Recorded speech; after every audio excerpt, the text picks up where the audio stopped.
Bismillahirrahmanirrahim. Assalamualaikum warahmatullahi wabarakatuh. Alhamdulillah, nahmaduhu subhanahu wa ta'ala hamdan yuwafi ni'amahu wa yukafi mazidah. Ya Rabbana lakal hamdu kama yanbaghi li jalali wajhika wa azimi sultanik. Subhanaka la nuhsi thana'an 'alaika anta kama atnaita 'ala nafsik. Walakal hamdu walakal syukru 'ala dzalik. Allahumma salli wa sallim ala habibina sayyidina Muhammadin wa ala alihi wa ashabihi wa tabi'ina lahum bi ihsanin ila yaumiddin. Allahumma ya Rabbana inna nas'aluka fahma ulama'ikal amilin wa ilhama awliya'ikas solihin. A'inna ya Rabbana ala ta'atik, a'inna ala dzikrik wa syukri wa husni ibadatik, urzuqna ya Rabbana taubata qabla al-maut wa syahadata 'inda al-maut wal jannata ba'da al-maut. Amma ba'd. Yang sangat kami cintai, kami muliakan para perindu ridha Allah, para pecinta baginda Nabi Muhammad sallallahu alaihi wasallam. Kita lanjutkan penjabaran hikmah. Kita masuki ke hikmah yang ke-157. Bunyinya adalah jika jiwamu tidak tentram dan damai, maka jangan berharap engkau bisa tentram dan damai dengan orang lain. Dan orang lain bisa merasa tentram dan damai membersamaimu.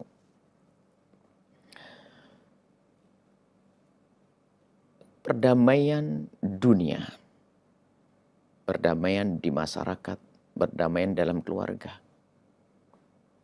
Semua harus berangkat dari diri kita yang memang damai. Tentram jiwa kita, damai jiwa kita. Maka tugas utama adalah bagaimana kita menjadikan diri kita menjadi orang yang tentram dan damai.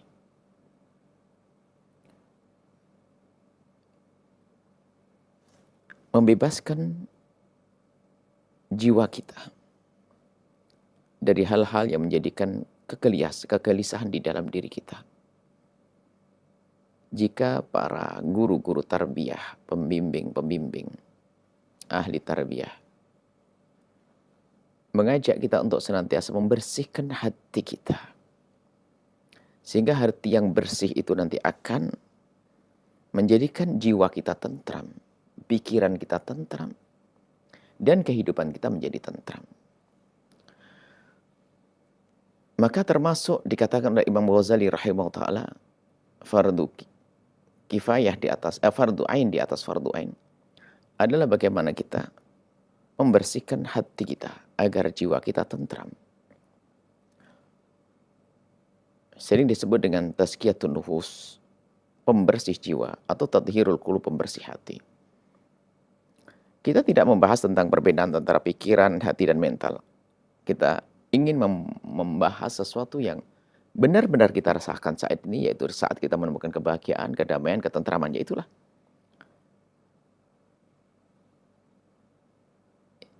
Jika seseorang sudah sukses di dalam memerangi hawa nafsunya, jika seseorang telah sukses memerangi hawa nafsunya, yang amarah bisu itu, yang mengajaknya dendam, yang mengajaknya mendengki, yang mengajaknya membenci. Kalau orang sudah bisa membebaskan hawa dirinya daripada seruan-seruan kebusukan hawa nafsu, maka apa yang terjadi pada orang tersebut? Dia menjadi orang yang damai, hatinya bersih, jiwanya tentram dan damai. Dia tidak mudah sakit hati. Bahkan menjadi orang yang lapang hati, mudah memaafkan. Sehingga hidup dengan siapapun dia akan nyaman. Dia nyaman dalam dirinya sendiri, dia nyaman. Sehingga para kekasih Allah menyebutkan, jika aku telah menemukan ketentraman semacam ini, yakni hatinya bersih, nggak ada dendam, nggak ada benci kepada sesama. Mereka berkata, kalau seandainya kenikmatan surga itu seperti yang aku rasakan saat ini saya sudah sangat cukup. Karena dia membebaskan dirinya dari kerakusan. Itu juga penyakit di dalam hati kita. Sangat mempengaruhi perilaku kita, jiwa kita, pikiran kita. Ketambahan kerakusan menjadikan orang tidak bisa bersyukur atas karunia Allah. Lihat. Padahal kalau ditata hati, syukur itu nikmat. Orang diberi apapun oleh Allah, syukur. Sehingga di saat diberi oleh Allah sepeda engkol, dia bersyukur karena ini karunia Allah. Lihat, dia melihatnya dengan senang, mengendarainya dengan senang, dan penuh kebanggaan. Tapi di saat syukur ini dipangkas, selalu ada tamak. Kalau menginginkan sesuatu lebih bagus, itu boleh. Tapi menjadi masalah rakus. Tamak itu adalah tidak bisa mensyukuri karunia. Berharap sesuatu yang lebih, tapi melupakan karunia. Kita berharap sesuatu yang lebih sah. Karena kita ingin membuat peningkatan. Tapi yang tidak menjadi tidak benar kalau kita tidak bisa mensyukuri apa yang Allah berikan kepada kita. Allah berikan kepada kita apa? Ayo. Kita syukuri. Maka itu adalah nikmat. Yang menjadikan jiwa kita tentram. Kita pun tidak mudah terpesona dengan bisikan-bisikan syaitan atau bisikan dari kawan. Untuk beli itu, belanja ini, belanja itu, beli ini, beli itu. Dan selain sebagainya. Memiliki ini, memiliki itu. Kita tidak terpesona dengan yang demikian itu. Sehingga jiwa kita tentram. Akan tapi coba hidupnya orang yang dikuasai dengan kerakusan, lihat. Padahal dia sudah mempunyai banyak karunia Allah. Allah berikan kepadanya. Tapi dia tidak merasa puas. Dia menginginkan yang lainnya. Betul yang disabdakan Nabi. Nabi menggambarkan si rakus itu jiwanya nggak akan tentram selamanya. Sehingga kalau dia diberi oleh Allah satu lembah emas. Kan kaya raya.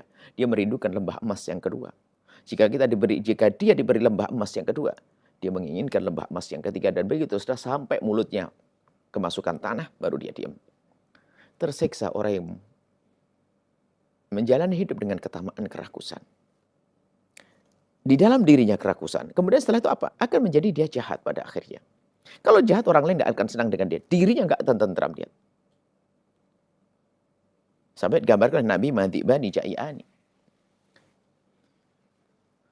Ursila fi khonamin bi afsada min khirsil mar'i alal mali wa syarafi lidinihi. Jadi gambarannya lihat. Ini sebuah contoh saja. Begitu pentingnya kita membersihkan hati kita agar jiwa kita tentram. Tidaklah dua serigala yang lapar dilepas kepada gerombolan kambing. Tidaklah serigala itu lebih merusak daripada seorang yang rakus kepada tahta dan harta. Jadi ada orang rakus kepada tahta dan harta. Ada serigala yang lapar berdua lagi. Ya, kalau serigala satu itu seandainya ketemu domba ya menerkam makan dengan tenang. Tapi di saat melihat suara serigala yang lainnya, dia akan bereaksi, tidak terima kalau ada yang mengambil, ada serigala yang mendapatkannya. Jadi padahal di mulut serigala ini sudah ada, ngelihat serigala lain menggigit kambing yang lain, dia nggak terima. Maka sehingga hancurlah itu gerombolan kambing. Ini kekuatan merusaknya seperti itu serigala lapar yang dilepas. Dua serigala lapar yang dilepas. Tapi tidak bisa mengalahkan orang yang rakus kepada tahta dan kepada dunia. Bagaimana kalau sudah rakus kepada tahta? Bisa membeli dengan dunia. Ya. Kemudian mencari dunia pun juga nggak peduli, yang penting dapat tahta. Kan bahaya, ini merusak. Sehingga tidak jujur dalam berdagang. Kalau jadi pejabat pun juga culas dan seterusnya. Dari mana itu semuanya? Dari kotornya hati, sehingga jiwanya pun menjadi seperti itu. Dia tidak akan tentram. Ini bicara tentang rakus. Belum kalau kita tanya lagi tentang bagaimana kita dengki. Mendengki, na'udzubillah. Teman yang membangun rumah, dengki. Mana tentram dirinya. Sehingga nanti punya reaksi tidak baik. Orang lain pun tidak nyaman dengan dia. Karena apa? Dia mendengki. Sama yang tamak tadi. Orang tidak nyaman. Dirinya tidak nyaman. Menjadikan orang lain tidak nyaman. Dendam. Capek. Kita ngelihat orang yang kita dendami capek. Apalagi di saat mereka sukses, kita capek. Mereka sukses, kita marah. Ada apa? Bukan itu sebuah kebodohan. Mana tentram jiwanya? Karena jiwanya sudah tidak tentram, di dalam diri yang nggak tentram, maka dengan orang yang sukses juga nggak tentram. Lihat mukanya. Lihat orang sukses mukanya masam, muka cemberut, kurang santun dan seterusnya. Karena ada kekotoran di dalam dirinya. Ini membahayakan. Ini dendam. Bahkan mungkin akan melakukan kejahatan. Sehingga di dalam dirinya pun tidak nyaman, tidak indah, maka orang lain pun juga tidak akan indah dengan dia. Dirinya tidak nyaman, maka orang lain juga tidak nyaman. Dia tidak nyaman, dirinya tidak nyaman. Tidak nyaman dengan orang, dan orang pun menjadi tidak nyaman dengan dia. Kapan terwujud kedamaian? Kapan terwujud kebaikan? Maka ayo kita semuanya belajar menata hati kita. Belajar membersihkan hati kita. Kita harus berusaha, terus berusaha dan berusaha, tidak ada henti. Memerangi kerakusan di dalam diri kita. Sukses iya harus kita rencanakan. Tapi rakus tidak boleh. Sukses harus kita rencanakan. Tapi kita jahat juga tidak boleh. Dendam. Kenapa kita harus mendendam? Bukankah itu saudara kita, umat Nabi Muhammad SAW? Ada apa kita mendendam? Kan enak kalau orang lapang hati. Lapang hati itu legowo. Di mana-mana dia tenang. Ketemu siapapun, lihat ini. Kami kalau ketemu dengan Anda, kita enak, enak, indah. Kan pertemuan kita pertemuan yang tidak dibarengi dengan dendam. Tidak dibarengi dengan kebencian. Sehingga hati yang penuh dengan kedamaian dari dalam diri, jiwa yang damai, dari hati yang damai, akan menjadikan seseorang itu tampak damai di dalam dohir tubuhnya. Sehingga tampak damai dalam dohir tubuhnya ini akan direspon oleh orang di kiri kanannya dengan damai. Sehingga menjadikan orang di kiri kanan menjadi damai. Akhirnya kita pun nyaman dengan dia. Begitu sebaliknya. Jika jiwa kita tidak tentram. Karena hati kita kotor. Reaksinya reaksi negatif. Di anggota tubuh kita pun juga negatif. Tidak ada baik. Dan kadang berubah menjadi sebuah kejahatan. Bukan saja tampak, bukan sekedar tampak sikap-sikap yang negatif. Tapi perbuatan yang negatif. Mengganggu. Orang lain tidak senang. Orang lain tidak senang. Membuat reaksi yang negatif. Apa yang terjadi? Kita yang dirugikan. Kita sendiri yang rugi. Maka ayo. Kita terus berusaha. Belajar. Membersihkan hati kita. Tekuni ilmu yang disebut juga ilmu tasawuf. Ilmu membersihkan hati. Dan selamat tinggal dengan kebencian. Selamat tinggal dengan dendam. Selamat tinggal dengan permusuhan. Selamat tinggal dengan ngiri. Selamat tinggal dengan kerakusan. Yang semua akan menyiksa diri kita. Sampai dikatakan Imam Syafi'i, orang punya qalbun qanu. Kalau orang punya hati yang pandai bersyukur, fa anta wa malikud dunya sawa. Dia dengan pemilik dunia itu sama. Raja dunia sama. Kenapa? Tidak ada kerakusan di dalam dirinya. Dan ini semua penyakit ini halus sekali. Sehingga tidak sadar. Sehingga kita tersiksa harus membeli handphone seperti handphone kawan kita. Beli motor seperti motor kawan kita. Beli ini seperti terus tersiksa. Karena apa? Memang hatinya kotor, tidak damai, tidak tentram. Maka akan muncul satu gerakan-gerakan, perilaku-perilaku yang negatif sesuai yang ada dalam dirinya. Dan itu pun akan menjadikan yang di kiri kanannya mereaksi dengan negatif pula. Apa yang terjadi? Tidak ada ketentraman. Dia tidak tentram, lingkungannya juga tidak tentram. Orang di kiri kanannya juga tidak tentram. Nah, untuk ini, karena ini sifatnya tadi kalau kita kita cermati adalah bahwa dari diri yang damai akan menjadikan kita damai dengan orang, maka orang pun damai dengan kita. Kuncinya di dalam diri kita sendiri. Maka saat inilah waktunya, ayo kita keluar dari majelis ini merenung. Hawa nafsu seperti apa sih? Maksudnya model-model hawa nafsu kan menjelma, hawa nafsu menjelma jadi dendam, benci dan seterusnya. Model apa yang saat ini menguasaiku? Kekuranganku itu apa sih? Sambil kita merenung, kemudian kita pelajari. Dan sungguh kalau namanya penyakit hati, kalau kita merenung dengan akal kita tuh mudah paham. Cuman permasalahannya itu sudah hawa nafsu, akal sering dilupakan. Coba. Kan cerdas kalau kita mencari bahagia. Orang itu kan pengennya senang dan bahagia. Kita bisa membeli mobil, bahagia, senang. Kita beli motor, senang. Akan tapi, kan lebih dahsyat lagi, nggak pakai modal, kan lebih cerdas lagi. Yang beli tetangga, kita ikut senang loh ya. Coba. Kalau akal cerdas, yang membeli tetangga ikut senang. Kok enak banget senangku. Tetangga yang beli tapi aku bisa ikut senang. Tetangga yang membeli tapi ikut senang. Yang sukses anak tetangga, kita ikut senang. Karena tidak ada benci di hati kita. Akhirnya apa? Hiburannya banyak. Bagaimana tidak merasakan seperti di surga, biarpun belum masuk surga. Hiburannya banyak, kesana sini ada hiburan, kesenangan. Maka mari kita semuanya serius mencermati diri kita sendiri. Tolong, bukan orang lain, diri kita. Ada sisa-sisa ketamaan, ayo kita pangkas. Sisa dendam, kepada siapa Anda mulai mendendam? Jangan terus dituruti. Dan kadang dendamnya itu busuk sekali. Dendam bukan dendam kepada siapa-siapa. Dendam kepada orang tuanya. Dendam kepada gurunya. Dendam kepada orang yang Masya Allah tersiksa dia. Tidak ada keindahan dalam hidupnya. Terus dendam, benci, dengki, riya, dan seterusnya. Sama, contoh lagi riya. Coba kalau kita cermati, semua penyakit hati nyiksa diri.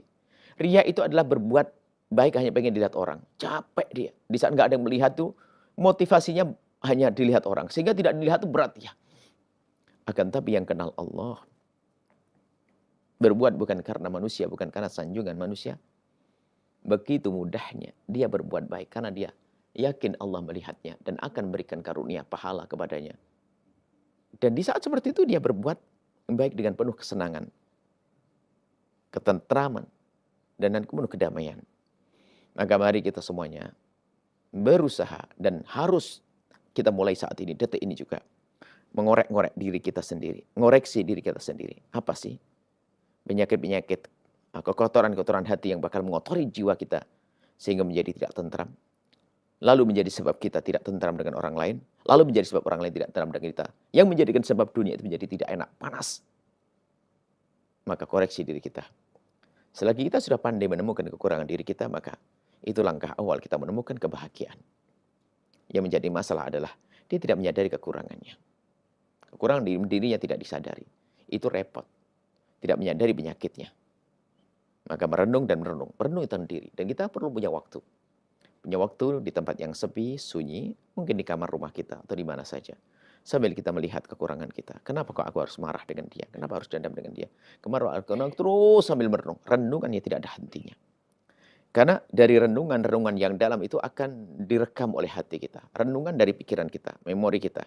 Kita mengingat kejahatan orang dan sebagainya. Lalu kita renung, kita tata hati kita. Kita tata pikiran kita, kita tata hati kita. Sehingga ini semakin terus kayak diasah hati itu.